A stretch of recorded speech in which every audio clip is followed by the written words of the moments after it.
Earl by Darren Glenn. Chapter 1. The Finches were back. Dan Abernathy sat in his 10-year-old Honda Civic in the Datatech parking garage, watching the small brown birds perch on the steel barrier cables that ran around the structure's perimeter. He'd been watching those finches for 6 years, ever since he'd started working at Datatech Solutions.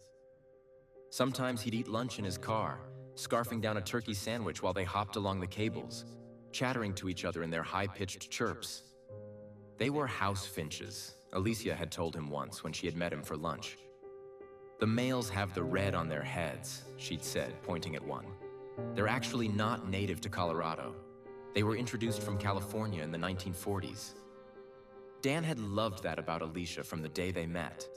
Her mind was full of little facts like that, details that made the world more interesting. She could turn a parking garage finch into a story about migration patterns and adaptation. She could make anything beautiful. This would be his last time watching the finches. This would be his last time sitting in parking space G47. His last time seeing the oil stain on the concrete that looked like a map of Italy. His last time nodding at the security guard, Marcus, who always worked the Friday late shift.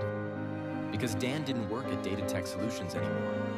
The firing had happened hours ago, though it felt like both seconds and years had passed since Thomas Rooker had called him into his office.